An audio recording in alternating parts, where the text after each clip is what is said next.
तो हम पहला टॉपिक देखते हैं, दैट इज नोटिस। तो दोस्तों नोटिस क्या होता है? इट इज अ रिटन और printed information primarily meant for a large number of people. ठीक है, तो इसकी वर्ड लिमिट होगी 50 वर्ड्स, और 50 वर्ड्स यानी कि जो बॉडी होना चाहिए नोटिस की वो 50 वर्ड से ज़्यादा नहीं होनी चाहिए। तो दोस्तों टाइप्स ऑफ नोटिस, कितने टाइप के नोटिस होते हैं? नोटिस होता है मीटिंग के लिए, नोटिस हो सकता है किसी इवेंट के लिए, किसी कंपटीशन के लिए, किसी सेलिब्रेशन के लिए, या फिर किसी व्यक्ति की कोई चीज़ घूम गई है तो फिर नोटिस फॉर लॉस्ट और फाउंड हो सकता है, नोटिस फॉर सेमिनार हो सकता है, डिबेट्स हो सकता है, नोटिस फॉर वार्निंग हो सकता है कि आपने प्लेग्राउंड में इतना कचरा फैलाया है तो स्कूल में नोटिस जारी हो सकता है, या फिर दूसरी कैटेगरीज भी हो सकती हैं नोटिस की। ठीक है, तो दोस्तों नोटिस का फॉर्मेट हम देख लेते हैं। सबसे पहले आता है name of the issuing agency और अथॉरिटी। जो भी नोटिस को इशू कर रहा है उसका नाम सबसे ऊपर आएगा। अगर दिल्ली पब्लिक स्कूल इशू कर रही है कोई नोटिस तो दिल्ली पब्लिक स्कूल आएगा। ठीक है, उसके नीचे आता है कैपिटल लेटर्स में नोटिस। ठीक है, ये हमको कैपिटल लेटर्स में ही लिखना है। लेफ्ट हैंड साइड आता है date of issue. Date of issue का मतलब होता है जिस दिन नोटिस इशू हो रहा है वो वाली डेट। ठीक है, ये यूजुअली इमेजिनरी ही होती है तो हमको मन से यहाँ पर डेट देनी है।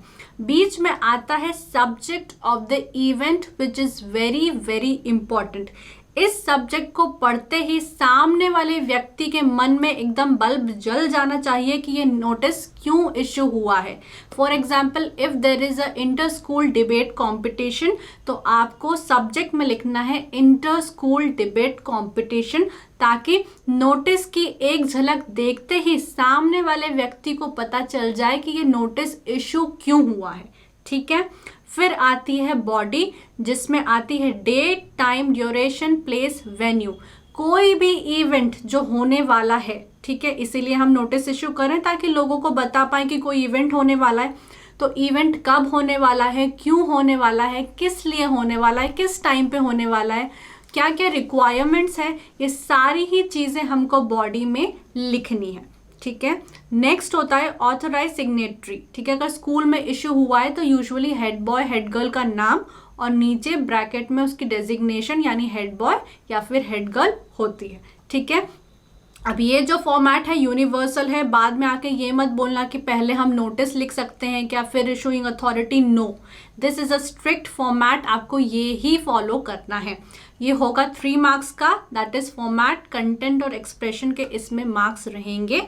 फॉर्मेट प्रॉपर आपको लिखना है, कंटेंट प्रॉपर आपको लिखना है, एक्सप्रेशन कोई ग्रामर मिस्टेक्स नहीं करना है, कोई स्पेलिंग मिस्टेक्स नहीं करना है। All right, points to remember, the word notice is always written under the name of the organization. ठीक है, मैं सारी छोटी छोटी चीज़ें आपको बता रही हूँ ताकि आप जब नोटिस बनाए तो आपको ध्यान रहे। ठीक है, सबसे पहले जो ऑर्गेनाइजेशन या जो अथॉरिटी नोटिस इशू कर रही है उसका नाम, उसके नीचे हम कैपिटल लेटर्स में लिखेंगे notice. Date is written on left, तो लेफ्ट साइड हम डेट लिखेंगे।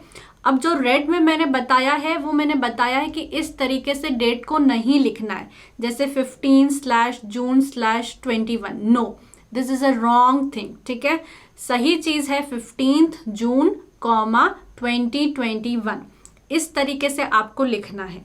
The body of notice should contain complete information. It should include 7 W's, यानी कौन फंक्शन कर रहा है, किस लिए फंक्शन कर रहा है, कहाँ पे फंक्शन होने वाला है, क्यों होने वाला है और किसके लिए है वो। ठीक है, अगर इंटर स्कूल डिबेट कंपटीशन सिर्फ 10th क्लास और 12th क्लास के बच्चों के लिए है तो वो भी आपको उसमें बताना है। The language used in the notice should be lucid and written in third form. Third form का मतलब है जनरल फॉर्म में आपको लिखना है। इसमें I, me, you, mine, our, your कुछ भी यूज नहीं करना है।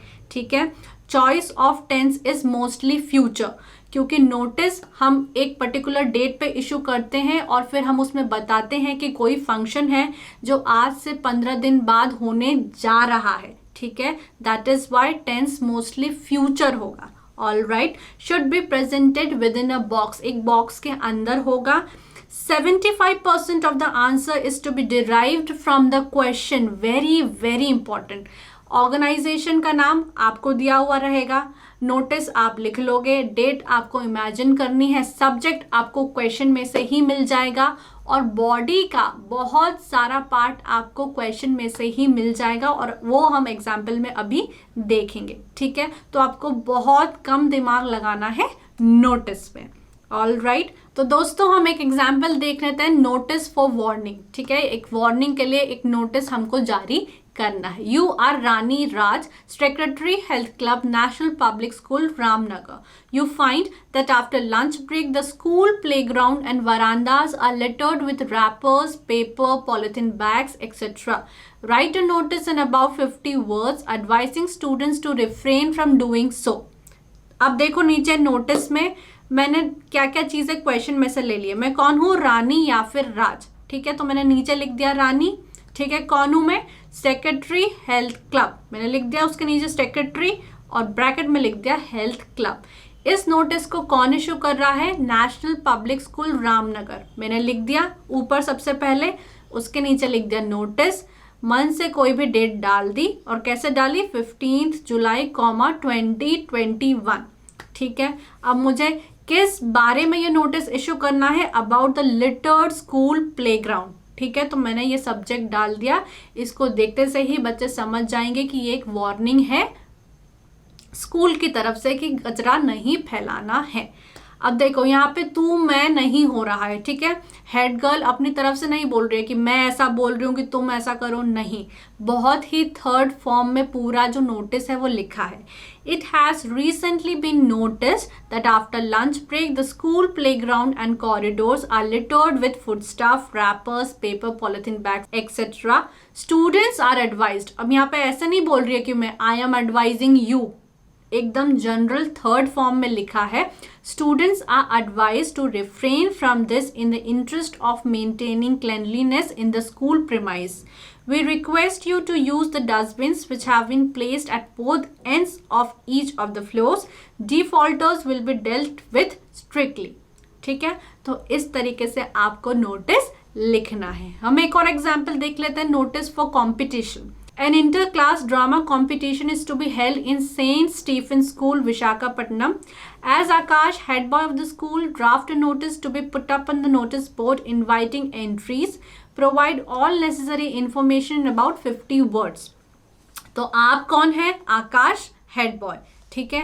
कौन इशू कर रहा है इस नोटिस को, सेंट स्टीफन स्कूल विशाखापट्टनम। नीचे लिख दिया हमने नोटिस, ठीक है। मन से कोई सी भी डेट डाल दी, जैसे इन्होंने डाली है 5 अप्रैल 2021। हमको क्यों इशू करना है, इंटर क्लास ड्रामा कंपटीशन होने वाली है, इसका हमको इन्फॉर्म करना है सभी बच्चों को, तो हमने वो डाल दिया। An inter-class drama competition will be held in our school for class 9 to 12th on 12th April 2021, ठीक है। तो याद रखना मैंने इशू कब करा है, 5 अप्रैल को, और मैं बता रही हूँ कि कंपटीशन होने वाली है 12th अप्रैल को, ठीक है। Students who are interested in participating may give their names to the prefects of the respective classes latest by 10th of April, ठीक है। तो इस तरीके से आपको नोटिस फॉर कंपटीशन लिखना है। दोस्तों हमारा नेक्स्ट टॉपिक है एडवर्टाइजमेंट, ठीक है। तो एडवर्टाइजमेंट क्या होता है, it is a paid public communication about causes, goods and services, ideas, organisation, people, places etcetera through means such as direct mail, print media like newspaper, magazines और internet. इसमें भी हमको वर्ड लिमिट याद रखनी है, दैट इज 50 वर्ड्स की, ठीक है। अब ये पेड होता है, ठीक है। अब ये दो टाइप का होता है, क्लासिफाइड एडवर्टाइजमेंट और कमर्शियल और डिस्प्ले एडवर्टाइजमेंट्स। क्लासिफाइड एडवर्टाइजमेंट का मतलब है जो डिफरेंट कैटेगरीज में क्लासिफाई होते हैं, और कमर्शियल एडवर्टाइजमेंट यूजुअली पोस्टर के फॉर्म में होते हैं जो हमको सिलेबस में नहीं है। We are only concerned about the classified advertisement, ठीक है। तो हम देख लेते हैं कि वो क्या होते हैं। They are classified into categories in the newspaper और magazine according to the subject matter.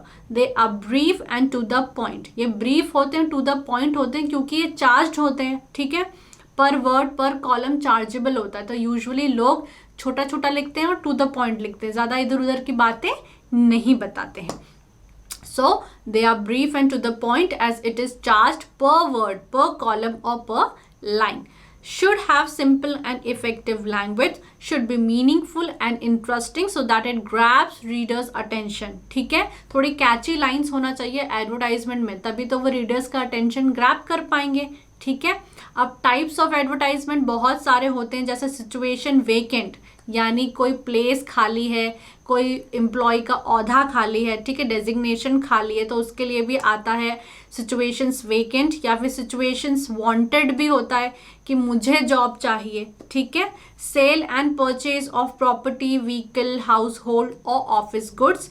To let मतलब रेंट पे देने के लिए भी ऐड करते हैं लोग कि मेरे पास ये कमरा खाली है, वो कमरा खाली है, ये बिल्डिंग खाली है, आपको चाहिए तो. ठीक है. लॉस्ट एंड फाउंड, कोई सामान गुम जाता है तो भी पेपर में छपता है advertisement. Tours and travels, matrimony, शादी वगैरह के लिए भी. ठीक है. तो हम एक एग्जाम्पल ले लेते हैं, सिचुएशन वांटेड. ठीक है, यानी उसको जॉब चाहिए. तो हमको कैसे लिखना है, इसका फॉर्मेट क्या रहता है, बड़े बड़े अक्षरों में हम हेडिंग दे देते हैं जिससे समझ में आ जाए कि ऐड क्यों आया है. ठीक है. तो यहाँ पे आया है सिचुएशन वांटेड, यानी वो चाह रहा है. Looking for job in one of the private schools, did post graduation from IGU, उसके पास एक्सपीरियंस है, एक्सेलेंट कम्युनिकेशन स्किल्स है, प्लीजिंग पर्सनालिटी है, salary negotiable, comma available for interview on any working day, interested schools में contact at, फिर हम phone number दे के bracket में नाम लिख देंगे. ठीक है. तो इस तरीके से आप सिचुएशन वांटेड या किसी भी तरीके का ऐड बना सकते हैं. हम एक और एग्जाम्पल देख लेते हैं, that is of sale and purchase. ठीक है. तो हमको क्या करना है, सबसे पहले हेडिंग दे देना है सेल एंड परचेज. इसमें यूजुअली कोई फॉर्मेट नहीं है, सिर्फ हेडिंग देना है, बीच में रहेगी बॉडी, दैट्स इट. ठीक है. So interested in purchasing a 2-room flat in a housing society in AK Nagar, Gwalior. The room should be spacious and well ventilated with modular kitchen, good construction and ground floor preferred. It must have a parking facility. Contact कर सकते हैं अमर personally at 15 Nauru नगर, ग्वालियर, और ring जिसमें हम phone number दे सकते हैं. ठीक है. तो इस तरीके से हमको एड्स बनाने हैं. ठीक है. टू लेट का हम देख लेते हैं. टू लेट का मतलब है कि रेंट पे देना है. तो हम क्या करेंगे, हेडिंग क्या डालेंगे, टू लेट. ठीक है. A 4 BHK flat, area 1960, so and so, यहाँ पे ये चीज़ है, वो चीज़ है, बैडमिंटन का कोर्ट है, स्विमिंग पूल है. ठीक है. और आपको याद रखना है कि आपको अपनी कॉन्टैक्ट डिटेल्स ज़रूर से देना है. ठीक है. क्योंकि सामने वाला जब आपका ऐड पढ़ेगा तो वो कहाँ कॉन्टैक्ट करेगा. तो याद से ही हर ऐड में आपको अपनी कॉन्टैक्ट डिटेल्स देनी है. तो आप नंबर भी दे सकते हैं, ईमेल भी दे सकते हैं, चाहे तो दोनों ही दे सकते हैं.